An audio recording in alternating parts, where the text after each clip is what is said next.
Ok, alors bonjour à toutes et à tous. Aujourd'hui, on se retrouve pour une nouvelle vidéo, donc un nouvel épisode de Loan va à la rencontre des fans. Et aujourd'hui, je suis avec un fan assez particulier, puisqu'il s'agit de Christophe Boulmé. Il a été photographe de Michael Jackson. Il a aussi travaillé sur le magazine Black and White. Donc il a accepté et puis tu m'arrêtes si je me trompe. Jusque-là, tout va bien. Jusque-là, tout est vrai. Bah, que je lui pose des questions suite à notre rencontre sur Facebook. Ouais. Oui. Donc voilà. Donc pour la première question, alors Christophe, déjà, comment es-tu devenu fan de Michael Jackson? Parce que à la base, tu t'es fan avant d'avoir travaillé avec lui. Oui, bien sûr, oui. Bah écoute, ça a été. Moi, j'étais dans un âge un petit peu snob où on n'aimait pas trop les effets de mode. C'est venu assez tard, en fait, un peu après Thriller, parce que tout le monde adorait Thriller. Ouais. C'était un boom mondial incroyable. Et moi, j'avais mis ça un peu de côté. Et puis, en fait, j'étais moniteur de colonie de vacances et je me souviens avoir eu Billie Jean qui retentissait dans le bus qui nous ramenait Ouais. en famille. Et puis c'était devenu incontournable, c'était devenu quelque chose, ça a été devenu un choc pour moi, et après j'ai plongé dedans, comme Ouais. n'importe qui, c'est un peu abstrait, c'est devenu une nécessité quotidienne, quoi. La musique était ce que j'attendais, l'engouement était ce que j'attendais, et j'ai mis mon snobisme de côté, voilà, je l'ai Ouais. suivi très longtemps, très jeune, il m'a beaucoup inspiré, j'ai fait beaucoup de dessins, j'ai fait beaucoup de graphisme avant de commencer tout ce qui a fait à peu près ce pourquoi je suis Ouais. reconnu aujourd'hui, et puis voilà, ça s'est fait tout seul en fait. Voilà. D'accord, ouais. Ouais, bah, comme n'importe quel fan, quoi. Oui, Ouais. absolument, ouais, Donc c'est, c'est donc, pas quelque chose ouais, qu'on détermine, oui, c'est quelque chose d'un peu abstrait. Moi je me souviens très bien à ouais, l'époque d'avoir été un petit peu réticent sur le personnage. Je trouvais ça un peu. Moi, j'ai connu l'explosion de Thriller. J'ai découvert Thriller dans un Drucker, comme tout le monde, quoi. ouais. Et puis j'étais dans une phase d'âge où j'étais plus branché Super 30, de ce Est-ce style de que, musique, etc. ouais, Et puis j'ai plongé dedans, évidemment, comme tout à chacun, je veux dire, en ouais. prenant le personnage dans la figure. C'était à l'époque quelque chose de gigantesque, quoi. De On, gigantesque. on, Voilà. on peut dire vous aviez à peu près quel âge à l'époque ou? Oh là là, j'en sais rien, je veux dire, je sortais de mes 17, peut-être mes 18, voilà. Ouais, mon âge à Voilà. peu près, quoi. Ouais, je pense qu'en 82, je devais en avoir 18, il me semble. D'accord. Si mes calculs sont bons. Non, en 82, j'en avais 17. Si mes calculs sont 1933. bons. Voilà. D'accord, ouais. Donc, du coup, Même 19, ouais, 20, ouais, voilà. Moi et les maths, moi et les calculs, voilà, j'avais 20 ans, ouais, on va dire ça. Voilà. ok, ouais. Donc, alors, d'après ce que j'ai lu, ton entrée au magazine Black and White a été assez difficile au début, mais un jour, tu vas leur envoyer un portrait de Michael Jackson et Mhm. ça va tout changer, il me semble, parce que t'es graphiste à la base, tu viens de me dire. Oui, Euh, j'ai travaillé dans une entreprise donc, qui si à tu l'origine pourrais, faisait ce qu'on appelait à l'époque de la typographie, c'est-à-dire qu'on n'avait ouais, pas les ordinateurs. Et puis je travaillais dans une entreprise de photocomposition et j'ai évolué donc au service maquette. Je faisais du graphisme, quoi. Je montais des maquettes à la main. ouais, Et puis j'en avais un peu marre de mon travail qui était un petit peu routinier. Et puis j'ai décidé de me lancer dans deux projets, dont un s'appelait Platine et s'occupait de la variété française un petit peu oubliée, un petit peu mise de côté, et l'autre projet c'était de monter un fanzine sur Michael, évidemment.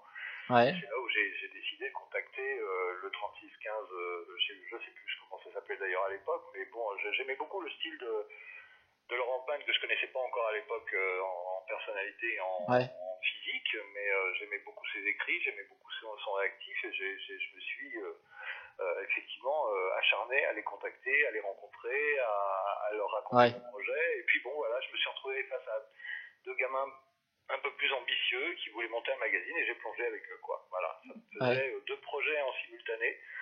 Black and White d'un côté, Platine de l'autre. Mon Platine, j'ai abandonné au numéro 3 parce que ça me faisait quand même beaucoup de travail d'un coup. Et puis il y avait énormément de choses à faire sans beaucoup de moyens à l'époque, puisqu'on se lançait dans les deux cas, donc Ouais. c'était un choix. Et voilà, et j'ai fait le choix de suivre Black and White pendant, après, presque 20 ans, quoi. Voilà, c'est ça. Ouais.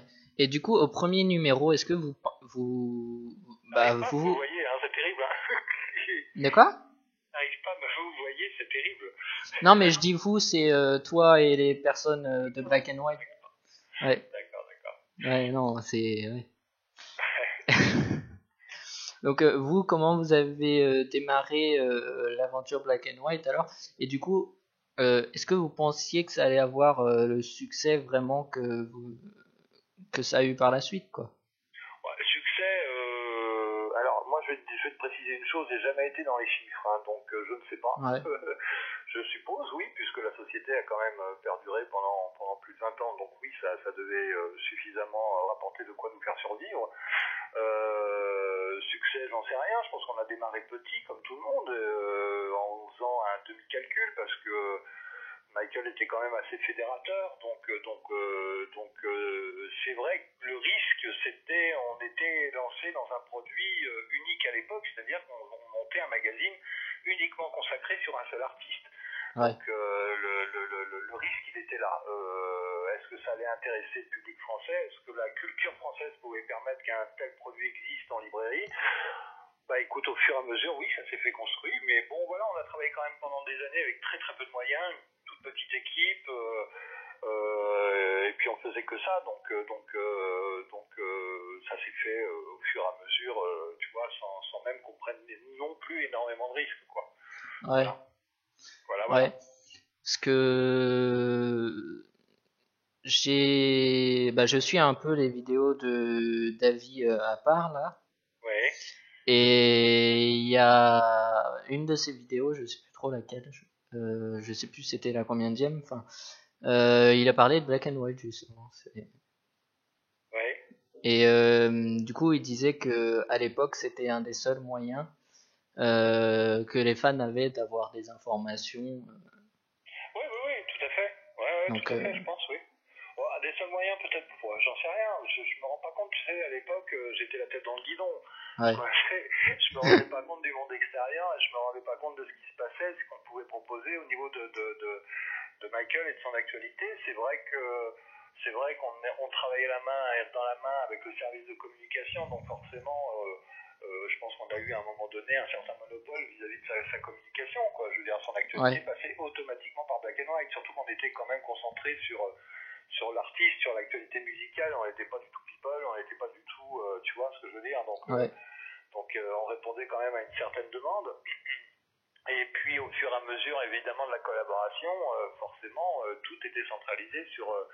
c'est quand même Michael qui nous a donné cette importance. Il faut quand même en être conscient, tu vois ce que je veux dire. Ouais, bah oui. Donc c'est vrai qu'au fur et à mesure, il n'y a pas eu grand-chose, je veux dire, pour avoir une actualité directe et quotidienne, quasiment quotidienne sur l'artiste, quoi. Ça passait pas dans les grands quotidiens, ça passait pas dans les journaux. Maintenant, bon, voilà, dès qu'il avait une actualité, c'était quand même à l'artiste qui faisait la une, quoi. Tu vois ce que je veux dire? Il était présent, quoi. Un nouvel album, ça faisait le 20h de TF1, quoi. Ouais. Donc, de dire qu'on avait le monopole ou le seul moyen, je sais pas, mais en tout cas, on allait plus à fond, on n'était pas dans les grandes lignes générales de l'événement, on était effectivement donner des détails de ses moindres déplacements, de ses moindres initiatives, de ses projets, de choses dont on a eu la primeur et l'avant-première bien avant tout le monde, ça c'est évident. Ouais, d'accord. Voilà. Donc, ouais. J'aimerais bien du coup que tu nous parles un peu du Keops. Donc, alors, si tu pouvais un peu nous expliquer ce que c'est et ce que ça a changé pour toi, dire aux personnes qui nous écoutent. Tout le monde d'ailleurs, parce que je pense, et très honnêtement, sans créer une mythologie, je pense que c'est de là que tout a démarré. Moi, c'est quelque chose que j'avais créé bien avant de rencontrer Laurent et Julien, quand j'avais justement du temps libre dans mes graphismes, dans mon imaginaire, dans mes créations. Ouais. J'avais deux passions, j'avais une passion pour l'Égypte et j'avais une passion pour lui, donc ça m'a amusé de l'associer. Et puis est arrivé au numéro 2 à un moment donné, on manquait de matériel, j'avais envie d'habiller le sommaire et il y avait un trou dans le sommaire et j'ai proposé à Laurent de mettre cette chose de façon tout à fait discrète et tout à fait anodine pour habiller la page, uniquement pour habiller la page et sans aucune autre attention. Et puis voilà, et puis c'est quelque chose qu'il a remarqué assez rapidement, qui a permis quand même des rencontres, qui a permis d'en parler, qui a permis d'être récupéré des années après dans l'album History, parce que je trouve que ça l'a vraiment marqué à l'époque, quoi. Je veux dire, c'est une imagerie qui était culottée, je pense. À l'époque, je m'en rendais pas compte.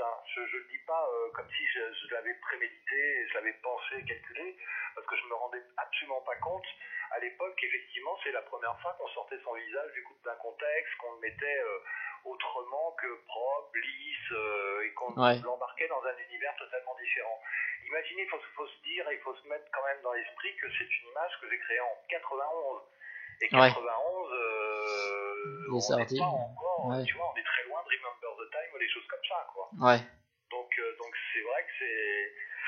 Voilà, je pense que c'est quand même quelque chose, effectivement, qui a consolidé les liens, en tout cas les liens, pour le reste, je ne sais pas, mais en tout cas les liens artistiques entre Black and White et Michael, ça c'est évident. C'est évident. Pour moi, c'est ça que ça représente, en tout cas. Et ça reste mon avis personnel, tout à fait. Pas de problème. Voilà. Et... Je l'ai vécu comme ça, en fait. Je l'ai vécu bien après, quand le Chaos est sorti dans l'album History.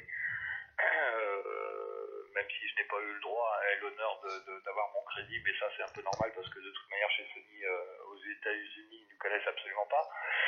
Mais en tout cas à l'époque, j'étais quand même très fier que mon travail soit dans l'album History et ça représentait effectivement le meilleur compliment qu'on puisse faire à mon travail, quoi. Voilà. Toi qui as dit, c'est pas une question que j'avais prévue à l'avance. Toi qui as dit, mais ça m'est venu comme ça. Toi qui as dit que tu aimais bien les cultures égyptiennes et que tu aimais bien Michael Jackson. Je voulais savoir, il y a une image de Michael Jackson qu'on voit de profil et à côté de lui, il y a un sphinx. Je sais pas si tu vois ce que je veux dire. Je sais pas si tu parles de mon œuvre ou pas, mais... Non, c'est un truc... Non, c'est... après, oui, tu sais, de toute manière, après, il y a eu mille et une interprétations. Moi, je te parle d'une image qui a été toute simple, toute isolée, faite à la main des années auparavant, tu vois ce que je veux dire. C'est après,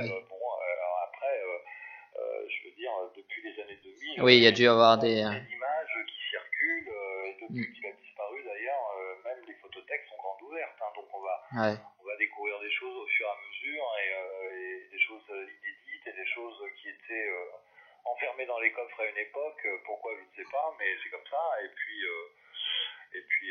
je pense qu'effectivement, tu sais, il y a une époque aussi où j'ai fait où on m'a offert l'opportunité de photographier son entrée en scène au Dangerous Tour.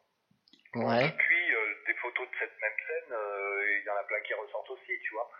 J'ai vu la photo. C'était la mienne. C'est évident. Voilà. Celle quand... qui était dans l'album History et qui circulait à travers le monde, ça a été ma photo. Voilà. Celle où il saute là Oui, c'est ce qu'on appelle le grip, celle où il bondit de scène au tout début du concert. D'accord.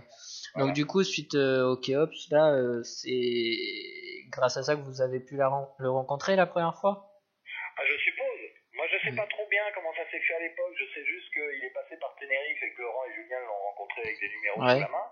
Je sais qu'au départ, c'était quand même aussi utile. Je sais quand on a fait les photos du Dangerous Tour à Rotterdam, Laurent et Julien attendaient devant l'hôtel avec des magazines sous le coude pour lui présenter. Bon, ça s'est pas fait à ce moment-là, mais ça s'est fait quasiment très vite, très rapidement, au numéro 3, je crois, quand le concert passait par Tenerife. Voilà, ça s'est fait très très très vite, donc moi je les ai pas accompagnés, j'ai pas été au courant de cette rencontre sur le moment, mais quand ils sont rentrés, effectivement, ils m'ont appelé, ils m'ont raconté l'aventure, etc. Et voilà, tout est parti de là, oui. Effectivement, là, ils ont eu une rencontre très concrète avec Monsieur Bob Jones, et Monsieur Bob Jones a montré les magazines à Michael, et tout a été encouragé, tout a été approuvé, tout est allé très vite après, quoi. Voilà.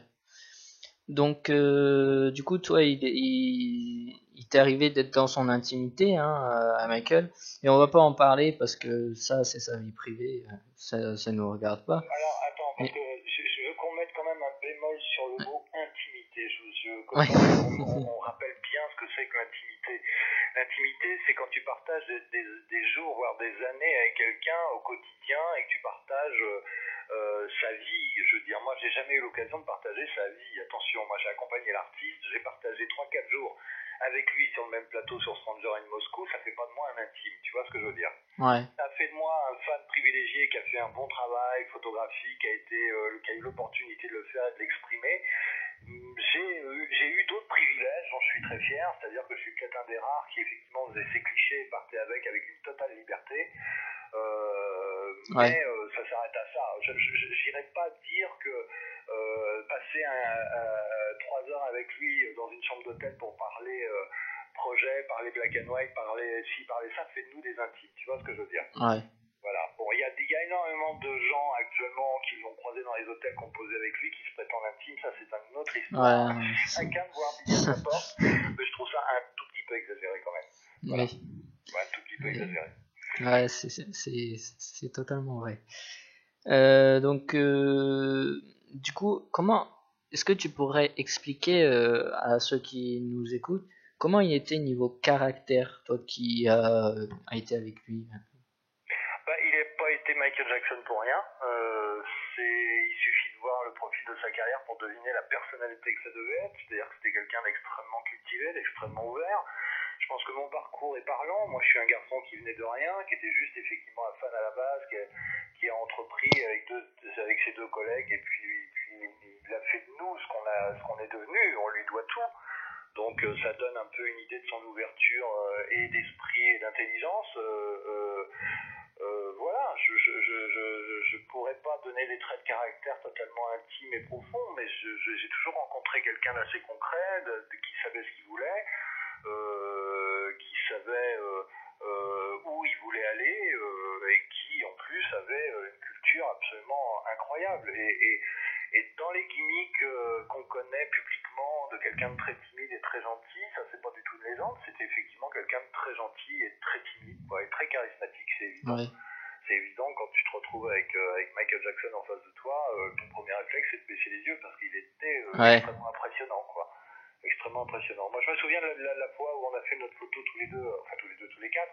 Ouais. Mais j'étais à côté de lui quand on a fait la photo officielle sur le plateau de Stranger in Moscou. Une manière pour moi de le remercier, c'était de tourner la tête et de le regarder. Je me suis fait regarder droit dans les yeux. Je t'avoue très honnêtement que j'ai perdu pied à ce moment-là parce que c'était très impressionnant, quoi. C'était extrêmement impressionnant. Il avait un regard très chaleureux, très soutenu, donc déstabilisant pour moi parce que là on était allé au-delà de sa timidité et de la mienne, parce que moi aussi j'étais quelqu'un de très timide. Mais bah devant Michael Jackson, c'est sûr que ça devait pas être facile. Bah, c'est surréaliste, hein, ça tout va très vite, et puis c'est des endroits et des moments où c'est toujours entouré de beaucoup de gens, beaucoup de gens qui braillent, beaucoup de gens qui bougent, beaucoup de gens qui brassent de l'air, beaucoup de gens qui... Donc d'avoir un petit moment comme ça, là on peut peut-être parler d'un petit moment d'intimité où on se regarde droit dans les yeux et que c'est totalement inattendu, c'est forcément très très déstabilisant, quoi. Mais c'est un souvenir, pour moi c'est un souvenir incroyable, parce que c'est vrai que tu sors de là-dedans, on se dit un peu, on est quand même un peu schizophrène, parce qu'on est fan et qu'on en arrive là, et qu'on vit un moment comme ça, et on se dit, ouais, waouh, ça arrive pas à tout le monde, quoi. Ouais, ouais. Donc alors sur le moment, peut-être pas, je sais pas si je me suis fait cette réflexion, à vrai dire, j'ai vécu le moment comme il est venu, je pense que maintenant c'est beaucoup plus tard, effectivement, tu prends conscience que c'était... c'était aussi intense que ça, quoi. Et maintenant peut-être que je l'apprécie plus que sur le moment, parce que sur le moment, pour être honnête, je la ramenais pas large, quoi. Voilà, non. Ouais. J'espère que ça répond un peu en gros au portrait qu'il était, quoi. Je veux dire, c'est pas les monts et merveilles qu'on lit dans la presse people, ou ce que les fans peuvent en dire des fois quand ça les arrange. Je n'irai pas lui faire un portrait précis et chirurgical. Ça reste une grande star, une très grande star, quelqu'un d'un peu abstrait, mais avec un fondement qui est... C'est 3 caractéristiques pour moi évidentes. Mystérieux parfois aussi, non? Pardon? Mystérieux parfois aussi, non? Non, Non. Non, mais sérieux, tu sais, c'est pas quelqu'un que moi je cherche à expliquer forcément. C'est pas quelqu'un, je veux dire, c'est pas quelqu'un, quand tu le vois arriver avec son maquillage outrancier ou ses envies artistiques, t'es dans un univers où tu suis, où tu restes dehors. Ouais. Mais je cherche pas à l'expliquer, c'est pas à moi de décider, tu vois ce que je veux dire. C'est pas à moi de décider si ça doit être un mystère ou pas, c'est forcément hors du commun. On est en train de parler de Michael Jackson, tu vois ce que je veux dire. Ouais. Donc c'est quelqu'un, quand tu le vois débarquer sur scène, c'est quelqu'un qui n'était pas forcément très grand, mais quand il débarque sur scène, c'est gigantesque. C'est quelqu'un qui a un charisme incroyable, tu peux pas. Comment dire, je suis pas sûr qu'on est dans le domaine du mystère, mais c'est quelque chose dont le charisme ne s'explique pas quelquefois. C'est quelque chose que tu vis, que tu ressens, que tu respires, mais si tu cherches à l'expliquer, tu perds ton temps. Ouais. C'est quelque chose de totalement abstrait, quoi. Totalement abstrait. Voilà. Ouais, c'est sûr. Donc du coup, pendant les séances photos, donc moi, tu m'as déjà dit réponse, mais avait-il des exigences particulières, du coup? Non, pas avec moi en tout cas. Non. Pas avec moi en tout cas. Bon, de toute manière, bon, j'ai partagé un tout petit moment de studio avec lui quand j'étais à Los Angeles. La fois où on l'a vu très longtemps dans une chambre d'hôtel à Los Angeles et on est passé devant les parapluies. J'ai fait quelques portraits, mais j'ai fait quelques portraits très rapides parce que ce jour-là, il avait ses lunettes et son chapeau. Et très honnêtement, pour moi, ça n'avait pas beaucoup d'intérêt. J'allais pas lui faire une série de 200 poses, tu vois, avec ces accessoires-là. S'il avait été préparé, maquillé, en pleine forme, portraitisé, oui, je me serais régalé. Mais bon, on a fait 2-3 photos juste pour le plaisir du magazine et officialiser la chose. Et voilà, ça s'arrêtait à ça. Et ce petit moment-là n'a jamais été ni contrôlé par lui, ni exigé, ni quoi que ce soit. Au contraire, il attendait tout à fait mes directives. Moi, je suis pas quelqu'un qui suis très directif avec les gens, donc... on a eu un petit moment d'improvisation, un peu gênés tous les deux, puis voilà, ça s'arrête à ça. Mais voilà, je pense que ça a toujours été quelqu'un de très concret, qui sait exactement ce qu'il voulait, et puis quand la confiance était là, il avait, je pense, suffisamment de recul et l'intelligence pour déléguer complètement, quoi. Moi, sur Stranger, j'étais totalement libre, et même si je représentais à l'époque un fan club, hein, faut pas non plus... viser trop, je ne vais pas mettre sur un piédestal, j'étais pas là en tant que photographe officiel, j'étais là pour Black and White. Mais même en étant là pour Black and White, j'étais totalement libre, avec lui de temps en temps qui visiblement regardait voir si je prenais du plaisir à être là, me faire approcher près de la caméra, me mettre à l'aise, et des choses comme ça, quoi. Mais j'appelle pas ça du contrôle, ça j'appelle ça de l'attention, tu vois ce que je veux dire. Ouais. Voilà. Après, bon, de la mise en confiance, quoi. Oui, c'est ça, je pense qu'il y avait un vrai... puis on en a eu d'ailleurs la preuve plus tard, parce que je me souviens que quand on avait été au réfectoire et qu'on s'est retrouvé à manger au réfectoire pendant la pause avec le magazine Bravo, bon, le directeur de Bravo avait fait un mini scandale parce qu'il n'avait pas pu emmener son photographe, etc. Et il posait la question brutalement et directement à Bob Jones en disant c'est pas normal, eux ils viennent avec leur photographe et moi j'ai pas pu emmener le mien. Et Bob Jones lui avait répondu très franchement, très sèchement, oui, mais Michael fait confiance à Christophe. Ah oui. Voilà. Donc, non, mais c'était même pas ça, c'était oui, mais Michael aime le travail de Christophe. C'était plus ça. C'était plus la formule. Ouais. Je veux pas déformer non plus les choses. Voilà. Donc ça prouve que bon, la confiance était là, quoi qu'il arrive. C'est évident. Ouais, ça. Donc du coup, en tant que fan, ça n'a pas été trop dur de passer dans un cadre professionnel? Alors, ça mériterait des centaines de réponses parce que c'est encore une fois un truc un peu abstrait pour moi. C'est vrai que c'est peut-être un dédoublement. J'ai jamais été handicapé par mon côté fan quand j'étais dans un cadre professionnel. Tu vois ce que je veux dire? Ouais. C'est deux situations différentes. Après, évidemment, c'est évident que quand tu repars avec des images d'une telle personnalité dont tu admires le travail et tu admires la carrière, tu es très fier, tu es forcément très fier et tu es forcément un petit peu jubilatoire. Ouais. Je pense que ça m'a handicapé dans certains domaines où les gens un peu jaloux, un peu aigris de ce métier aiment bien te faire descendre de ton piédestal et te faire passer pour un pauvre fan lambda et de base. Ce que moi je considère déjà pas forcément dégradant, Ça dépend de... tout le monde est libre d'aimer comme il veut quelqu'un, ou une carrière, ou un chanteur, ou quoi que ce soit. Donc même si j'avais été un fan de base, j'en aurais été très fier. Je considère pas que je l'ai été, parce que quand j'étais sur le terrain, que je travaillais mes graphismes, que je travaillais mes photos, etc., j'étais quand même très professionnel, et j'ai beaucoup travaillé, donc là-dessus, j'ai pas à en avoir honte. Et c'est là où c'est un petit peu difficile à gérer, c'est surtout avec le monde extérieur, c'est surtout avec les professionnels en eux-mêmes, entre guillemets. Tu vois ce que je veux dire? Même encore aujourd'hui, je pense que c'est Ah ouais. un domaine où je pense que beaucoup de gens s'imaginent que on peut tout se permettre parce qu'il y a eu l'équipe Black and White, parce qu'on a été des fans à la base. Oui, on a été des fans à la base, ça c'est évident, mais on a été aussi des professionnels. Ça, on peut pas nous retirer ça. On a beaucoup travaillé, on a beaucoup investi, on a beaucoup réfléchi et stratégié, et ça se fait pas juste parce qu'on est fan. Tu vois ce que je veux dire? Voilà. C'est évident que ça aide. Quand tu travailles pour quelqu'un que tu aimes, c'est forcément que ça aide. Ça c'est sûr, ouais, c'est sûr. Voilà, c'est évident. Mais c'est pas que ça. C'est pas aussi simple que ça. Je veux dire, faut quand même donner de soi. Moi, je t'avoue très honnêtement, ça a été pendant des années, ça a été la privation d'une famille. Tu vois ce que je veux dire? Ouais. J'étais la tête en guidon et je passais ma vie à travailler, quoi. Je veux dire, donc c'est pas, voilà, c'est une vraie passion. Une vraie passion. Voilà. Et ça en a valu la peine quand même au final. Bon, évidemment, j'ai aucun regret, là, absolument aucun regret, évidemment, ça en valait la peine. Ça m'a amené là où ça m'a amené, quoi. Je veux dire, c'est des moments qui sont uniques, quoi. Je veux dire, et j'en suis très fier. J'adorerais les partager, et en plus à ma manière, parce que ça a été interprété, réillustré, machin, depuis le temps qu'il est parti, mais moi, mes souvenirs m'appartiennent qu'à moi, quoi. Voilà. Ouais. Voilà. Donc du coup, dernière question. As-tu des anecdotes à nous raconter ou certaines situations qui te soient restées en mémoire ou un souvenir? Je fais le bilan, je vais répondre de façon un petit peu détournée, mais tu sais, je travaille sur 2 livres.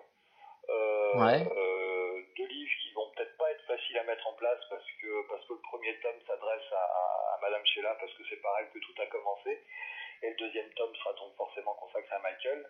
Et je pense que je n'aurais pas travaillé avec Michael, et je n'aurais pas eu mon parcours avec Michael si je n'avais pas démarré avec Sheila. Et c'est 2 livres qui sont à la fois un peu biographiques, à la fois un peu autobiographiques, et en même temps évidemment portfolio, parce que c'est quand même mon métier, donc ça sera énormément illustré.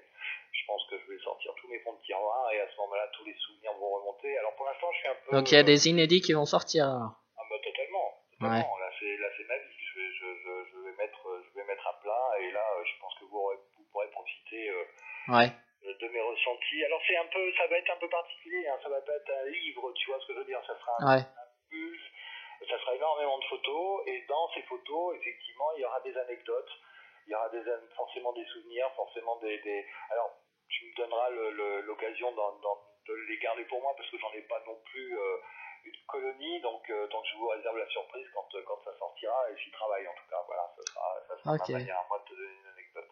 Voilà. D'accord, ouais. Ok. Ouais, bah merci d'avoir participé à cette interview.